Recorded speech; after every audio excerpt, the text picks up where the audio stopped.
Oke, baik. Assalamualaikum warahmatullahi wabarakatuh. Perkenalkan, nama saya Victorio Kusumosidi dari kelas B dengan NIM 14106211206.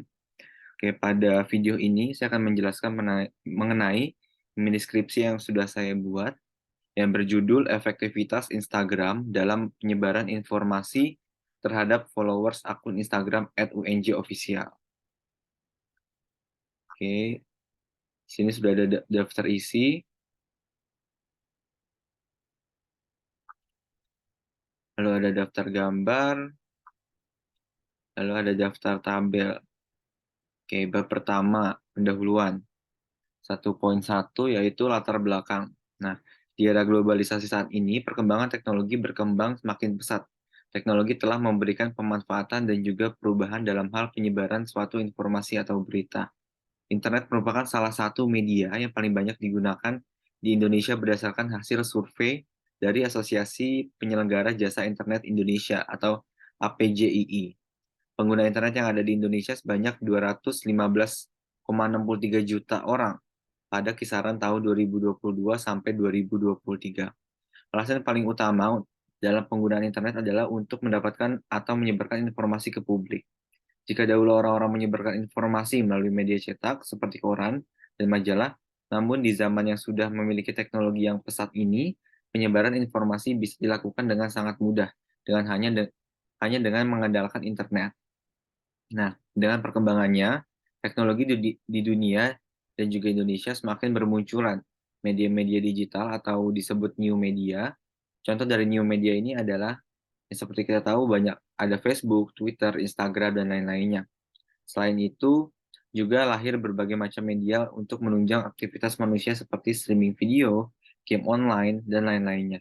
Menurut buku Etika Komunikasi dalam Media Sosial, arti dari new media adalah media yang menggunakan internet berbasis online, berkarakter fleksibel, berpotensi interaktif, serta dapat berfungsi secara private atau publik. Hadirnya internet atau media sosial dapat mengefisiensikan waktu dalam mengerjakan pekerjaan dan juga memungkinkan penggunanya untuk bekerja sama, berbagi, memberi informasi, dan berkomunikasi online.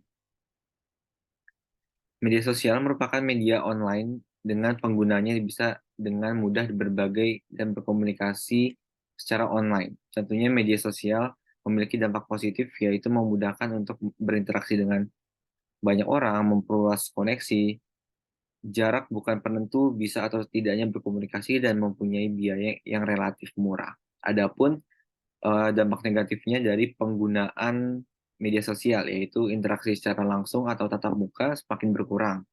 Lalu ketergantungan internet, informasi yang beredar jika tidak disaring akan menimbulkan konflik. Lalu penggunaan media sosial merupakan hal yang harus diawasi oleh diri kita.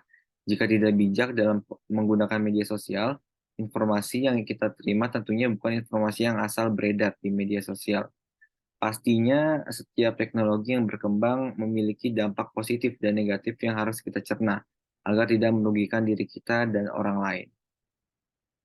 Nah, selanjutnya adalah media massa memiliki dua kategori, yaitu media cetak dan juga media elektronik.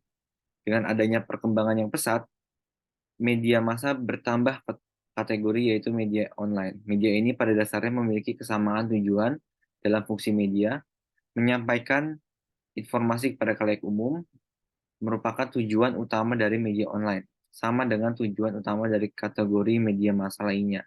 Di era yang serba cepat, efisien, dan akurat ini, media massa online sangat dibutuhkan atau menjadi peran penting untuk penyebaran informasi kepada masyarakat luas. Tetapi bukan berarti media massa lainnya sudah tidak digunakan. Media massa cetak dan elektronik juga masih sering digunakan dalam hal penyebaran informasi di dunia nyata. Jika di dunia maya media massa online yang menjadi tombak dalam penyebaran informasi. Nah, berikut adalah media sosial, penggunaan media sosial di Indonesia. Mulai bermunculan salah satunya adalah Instagram. Menurut data dari We Are Social di tahun 2023 per Januari 2023. Nah, Instagram ini menduduki peringkat kedua setelah WhatsApp sejumlah 86,5%. Bisa dilihat di sini WhatsApp memiliki pada urutan nomor satu dan Instagram adalah urutan nomor 2, dan media sosial lainnya. Lalu Instagram adalah salah satu aplikasi media sosial yang dibuat oleh Kevin Systrom dan Mike Krieger yang dikembangkan melalui perusahaan Bourbon. Awalnya Instagram memiliki nama Bourbon yang hanya dapat digunakan di iPhone. Dikarenakan terlalu banyak fitur yang digunakan di Bourbon, akhirnya pemilik Instagram ini memfokuskan pada fitur foto, komentar, dan like ya atau menyukai. Dan pada akhirnya tahun 2012, Facebook berhasil membeli saham Instagram senilai $1 juta pada saat itu. Secara umum, Instagram merupakan aplikasi yang dapat digunakan untuk berbagi foto, video, dan juga memperindah foto kita dengan menggunakan filter yang ada di Instagram. Munculnya Instagram tentunya sangat mempermudah manusia dalam penyebaran informasi. Kita tidak perlu menunggu berhari-hari untuk mendapatkan informasi, tetapi dengan adanya aplikasi Instagram, semua informasi mudah untuk disebarkan, tetapi dalam hal ini membuat media cetak kurang diminati karena berpindah menjadi media online yang mudah diakses.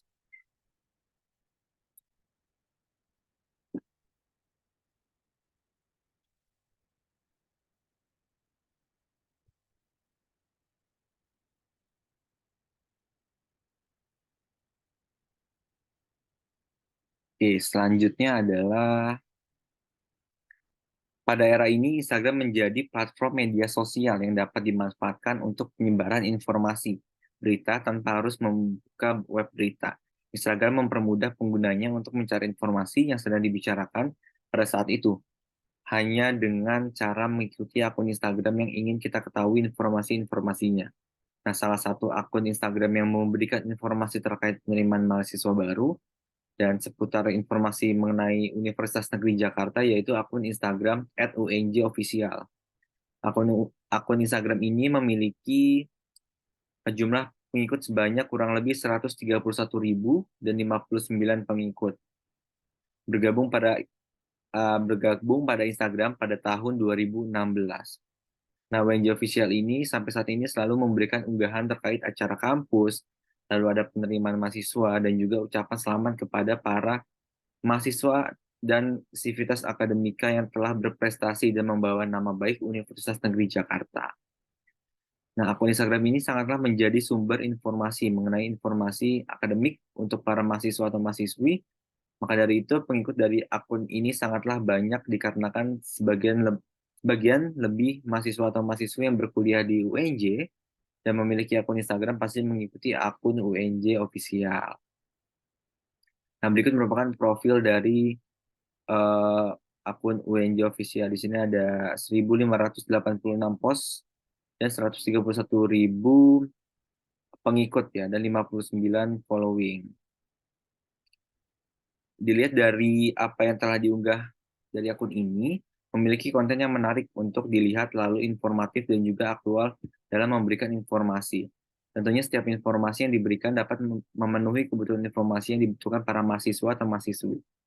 Dalam hal penyebaran informasi, akun ini sangat menarik untuk diteliti seberapa efektif akun Instagram UNJ Official dalam menyebarkan informasi melalui platform media sosial Instagram.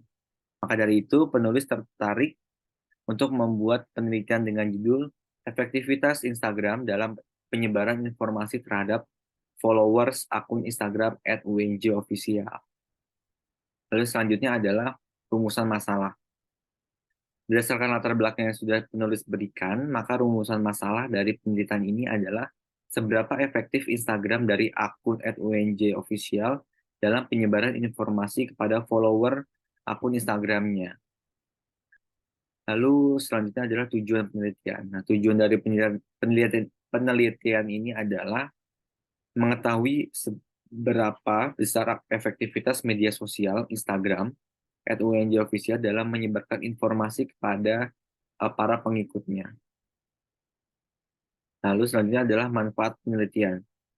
Manfaat penelitian ini dibagi menjadi dua, yaitu manfaat praktis. Nah, manfaat praktis ini, penelitian ini juga diharapkan dapat membantu UNJ untuk menggunakan hasil penelitian ini sebagai pedoman untuk membantu mengelola akun Instagram UNJ official agar lebih efektif. Lalu manfaat akademisnya, penelitian ini dapat memberikan informasi dan pengetahuan kepada followers UNJ official, khususnya mahasiswa UNJ dan sivitas akademik Universitas Negeri Jakarta. Selanjutnya adalah bab 2. Kita akan membahas mengenai tinjauan pustaka terlebih dahulu. Yang pertama ada landasan konseptual. Nah, yang pertama kita akan membahas mengenai komunikasi. Nah, komunikasi adalah proses penyampaian pesan atau informasi dari satu pihak kepada pihak lainnya, sehingga pesan yang dimaksud dapat dipahami. Lalu komunikasi dapat dilakukan secara lisan atau nonverbal. Menurut para ahli, komunikasi juga dapat diartikan sebagai proses yang memungkinkan seorang untuk menyampaikan rangsangan atau lambang-lambang verbal untuk mengubah perilaku orang lain. Bentuk-bentuk komunikasi antara lain ada komunikasi interpersonal, komunikasi intrapersonal, ada kelompok, ada organisasi, dan massa. Tujuan dari komunikasi adalah untuk mencapai kebersamaan dan membangun hubungan antar individu atau kelompok. Ini pengertian dari Anugerah tahun 2023. Lalu menurut JA mengatakan bahwa komunikasi merupakan suatu tindakan oleh satu orang atau lebih yang mengirim dan menerima pesan yang terdistorsi oleh gangguan terjadi dalam satu konteks tertentu, mempunyai pengaruh tertentu, dan ada kesempatan melakukan umpan balik. Sedangkan menurut Hovland, James, dan Kelly, komunikasi adalah suatu proses melalui mana seseorang atau komunikator menyampaikan stimulus atau biasanya dalam bentuk kata-kata dengan tujuan untuk membentuk perilaku orang lain atau khalayak. Lalu kita akan membahas mengenai komunikasi massa.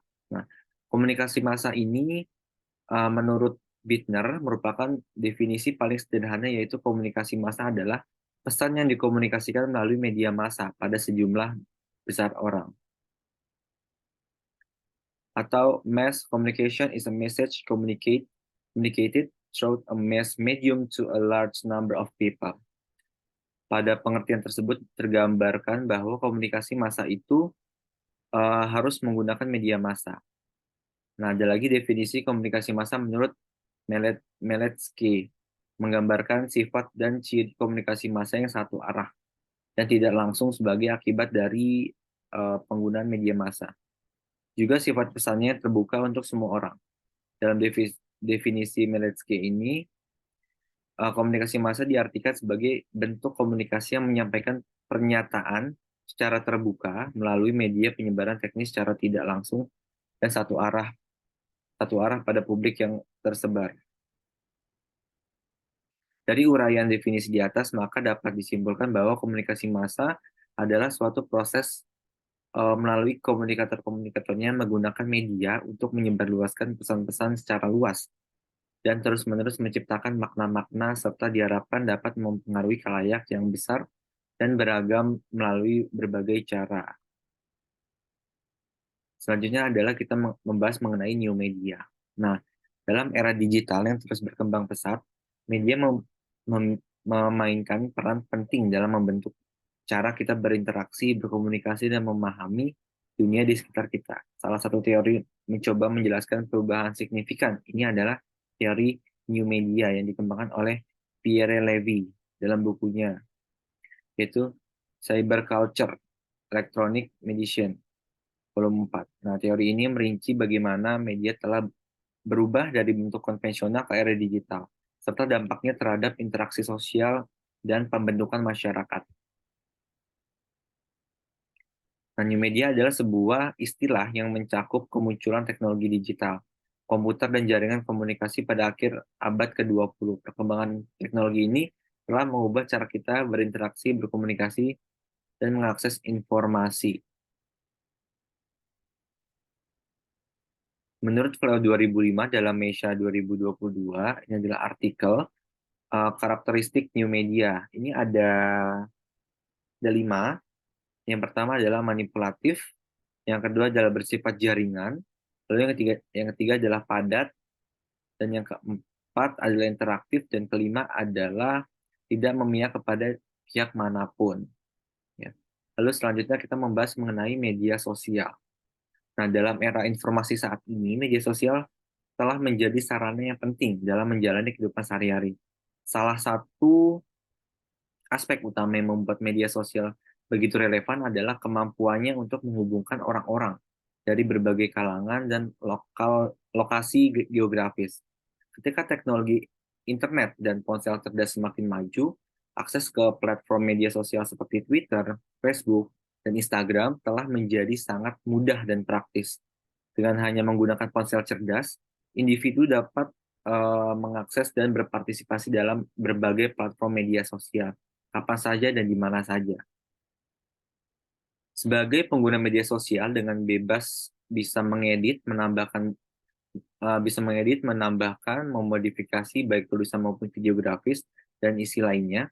Media sosial dapat memperlihatkan berbagai aktivitas melalui video, gambar. Tidak hanya itu, media sosial juga dapat menjangkau pertemanan dengan orang baru baik di lingkungan dekat maupun lingkungan yang jauh seperti luar negeri. Nah, media sosial ada dalam berbagai bentuk yang berbeda, termasuk social network, ada forum internet, ada weblog, ada social blog, ada microblogging, wikis, podcast, gambar, video, rating, dan bookmarks sosial. Nah, Kaplan dan Heinlein membagi ada 6 jenis sosial media, yaitu proyek kolaborasi atau Wikipedia, ada blog dan microblog atau Twitter, ada komunikasi konten YouTube, ada situs jejaring sosial Facebook, ada virtual game dan virtual sosial. Nah, kalau membahas mengenai media sosial pastinya mempunyai karakteristik ya. Di sini ada 6 karakteristik dari media sosial. Yang pertama adalah jaringan, lalu yang kedua adalah informasi, lalu arsip, lalu interaksi, dan juga simulasi sosial, dan terakhir adalah konten oleh pengguna. Nah, karakteristik ini menjadi media sosial alat yang kuat untuk berkomunikasi, berbagi informasi, membangun komunitas, dan memengaruhi pandangan dan perilaku. Seiring dengan terus berkembangnya teknologi dan penggunaan media sosial, pemahaman tentang karakteristik ini sangat penting bagi individu dan masyarakat secara keseluruhan. Lalu selanjutnya kita adalah membahas mengenai Instagram ya. Nah, Instagram ini merupakan aplikasi yang telah diunduh mencapai 1,32 miliar per Januari tahun 2023. Memang sangat banyak sekali Instagram ini. Lalu aplikasi Instagram ini dibuat oleh Kevin Systrom dan dari Amerika Serikat dan diluncurkan pada 6 Oktober 2010. Nah, pada tahun 2012 aplikasi Instagram meningkat. Instagram merupakan kependekan dari Instant Telegram. Nah, Instagram memiliki beberapa fitur. Ini adalah fitur-fitur yang ada di Instagram saat ini ya. Ini ada homepage atau beranda, lalu ada comment and like. Nah, comment and like ini pastinya di setiap feed kita mau memposting suatu foto, informasi, pasti bisa kita berkomentar di foto tersebut atau kita menyukai foto tersebut. Lalu yang ketiga adalah explore. Nah, ini adalah bagian dari Instagram di mana Anda dapat melihat konten yang populer dan banyak disukai oleh pengguna lain. Lalu yang keempat adalah profil. Nah, ini adalah halaman profil kita ya. Untuk menemukan informasi tentang pengguna Instagram, mencakup nama pengguna, foto profil, daftar postingan yang telah diposting oleh pengguna, jumlah pengikut atau followers, dan juga following kita. Dan kelima adalah feeds. Nah, feeds ini adalah postingan-postingan seperti foto, video, dan lain-lainnya yang berguna untuk memberikan informasi kepada khalayak. Lalu yang keenam adalah Instastory. Nah, Instastory adalah fitur yang memungkinkan penggunanya untuk memposting foto atau video singkat yang akan hilang dalam 24 jam. Nah, biasanya Instastory ini atau Snapgram ya atau SG sering digunakan untuk membagikan momen-momen sehari-hari atau konten yang lebih dari itu seperti itu. Jadi yang ketujuh adalah direct message. Direct message ini seperti message pada saat kita bermain WhatsApp seperti itu ya. Jadi di Instagram itu ada fitur namanya DM atau direct message.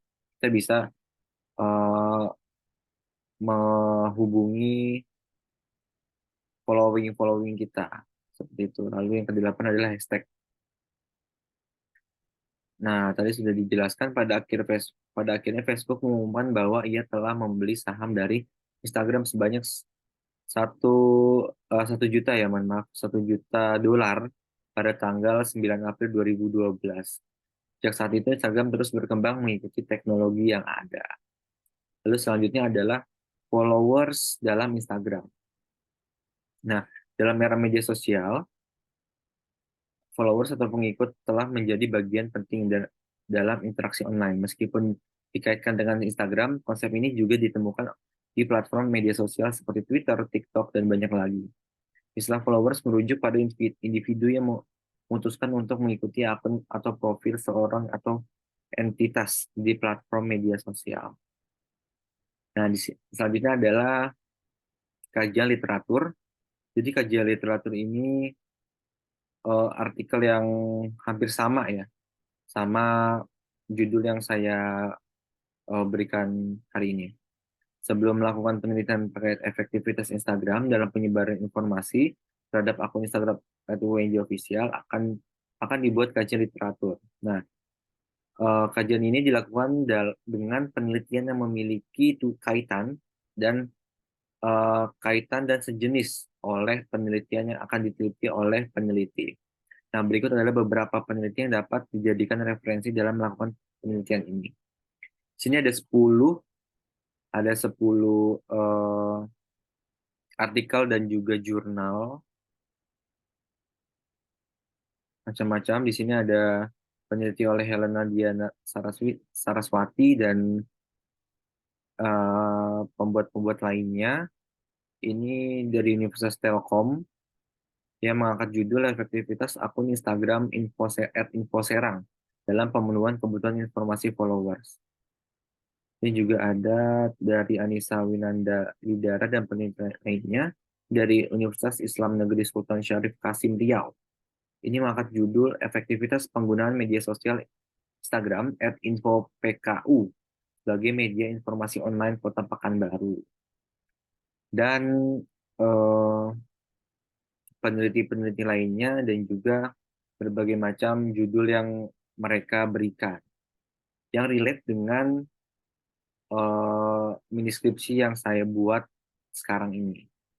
Jadi ini bisa dibilang referensi mini skripsi yang saya buat.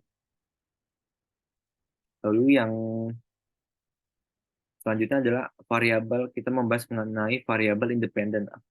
Nah, variabel independen atau variabel X yang saya gunakan itu adalah efektivitas. Nah, kata efektivitas ini berasal dari bahasa Inggris atau efektif yang mengacu pada kemampuan untuk mencapai hasil yang diinginkan atau menyelesaikan suatu tugas dengan baik dan tanpa tepat sasaran. Efektivitas merujuk pada kemampuan atau keberhasilan dalam menggunakan sumber daya yang tersedia dengan cara yang paling efisien dan produktif. Efektivitas adalah elemen penting dalam mencapai kesuksesan dalam berbagai aspek kehidupan. Kemampuan untuk mencapai tujuan yang baik, mengelola sumber daya secara efisien, dan membuat keputusan yang tepat sasaran adalah keterampilan yang sangat berharga. Lalu selanjutnya adalah variabel dependent atau variabel Y dalam judul yang saya berikan. Variabel Y-nya itu adalah penyebaran informasi.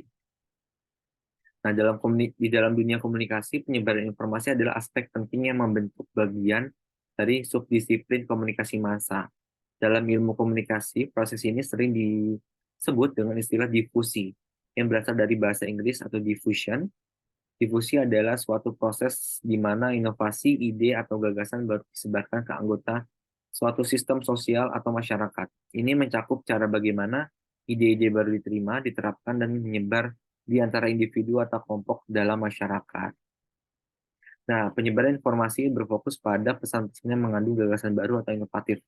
Ini dapat berupa konsep, produk, teknologi, atau ide-ide lainnya mempengaruhi cara individu atau masyarakat berperilaku atau berpikir.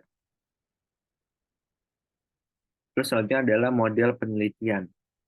Nah, model penelitian itu ada X-nya itu adalah efektivitas dan Y-nya itu adalah penyebaran informasi. Lalu hipotesis teori. Dalam penjelasan ini, efektivitas Instagram dalam penyebaran informasi terhadap followers akun Instagram @WNJ_official. Lalu kita berlanjut ke bab 3, metode penelitian. Nah, objek penelitian menurut Sugiono tahun 2014 dalam Sampurna University 2022, objek dalam penelitian sebuah riset atau penelitian adalah suatu atribut atau sifat dan nilai dari orang, objek, atau kegiatan dengan variasi tertentu yang ditetapkan oleh penelitian untuk dicari jawabannya dan kemudian ditarik sebuah kesimpulan. Objek itu sendiri dapat berupa sifat atau fenomena dari sekelompok orang yang kemudian ditemukan masalah yang perlu dilakukan penelitian lebih mendalam. Lalu untuk mendapatkan kesimpulan dan data yang objektif, maka dibutuhkan data yang reliable, objektif, dan valid. Objek dari penelitian ini adalah akun Instagram @unj_official. Lalu adalah subjek penelitian. Subjek menurut Ari Kunto mengatakan bahwa sesuatu yang sangat penting kedudukannya di dalam penelitian. Subjek penelitian harus ditata sebelum peneliti siap mengumpulkan data. Adapun subjek yang penelitian ini adalah followers yang berjumlah 131.000 di akun @unj_official.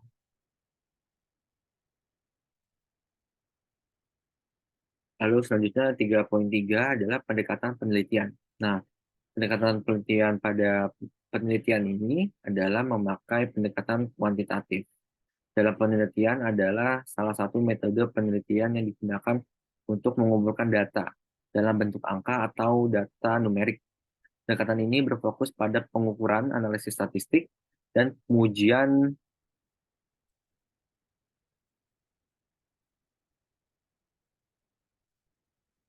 menghasilkan objektif.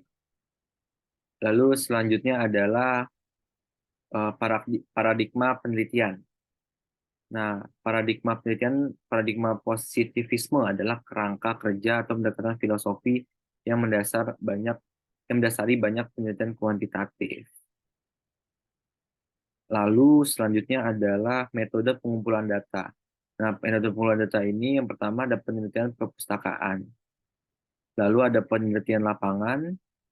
Nah, kalau penelitian lapangan ini biasanya melalui survei kuesioner yang dibagikan melalui Google Form. Google Form. Ya, bisa dilihat di sini melibatkan pengumpulan data langsung dari lokasi atau lapangan penelitian. Nah, di sini ada penelitian lapangan itu kan kuesioner ya. Nah, kuesioner itu adalah teknik pengumpulan data yang sering digunakan dalam penelitian kuantitatif. Nah, di sini menggunakan skala Likert. Nah, skala Likert itu biasanya yang ada SS, S, atau TS, atau STS. Itu maksudnya sangat setuju, setuju, lalu tidak setuju, lalu sangat tidak setuju. Ini ada skor-skornya, sangat setuju itu 4, setuju itu 3, tidak setuju itu 2, sangat tidak setuju itu 1. Nah, penggunaan skala Likert ini dengan jumlah tingkat respon yang genap, misalnya 4. Ini kan 4 ya. Ini berarti menggunakan tingkat respon yang genap. Ada juga yang ganjil, gitu. Jadi ada beberapa macam. Lalu selanjutnya adalah populasi. Populasi merupakan totalitas yang dari setiap elemen yang akan diteliti yang memiliki ciri sama. Gitu. Nah, populasi dalam penelitian ini yaitu followers akun Instagram yang berjumlah 131.000. Lalu sampel. Nah, penelitian mendapatkan jumlah data followers sebanyak 131. Nah, cara penghitungan sampel ini menghitung jumlah populasi menggunakan rumus Slovin karena populasi dalam penelitian ini merupakan populasi tidak terhingga karena banyak ya. Jadi kita pakai rumus dari Slovin. Nah, ini rumusnya. N itu ukuran sampel, N besarnya jumlah populasi, ada E tingkat kesalahan dalam pengambilan sampel. Dapat ditoleransi peneliti menggunakan tingkat kesalahan 10% atau 0,1. Sudah saya hitung tadi, tinggal dimasukin saja angka-angkanya, 131.000. Ini menghasilkan 99,92 yang dibulatkan menjadi 100. Berarti berjumlah 100 responden. Lalu yang selanjutnya adalah definisi operasional variabel. Di sini terdapat dua bagian variabel yang digunakan dalam penelitian ini, yaitu variabel X dan variabel Y. Variabel X-nya itu adalah, penelitian ini adalah efektivitas akun Instagram @unjofficial melalui akun Instagram. Lalu variabel Y-nya itu adalah penyebaran informasi terhadap followers-nya.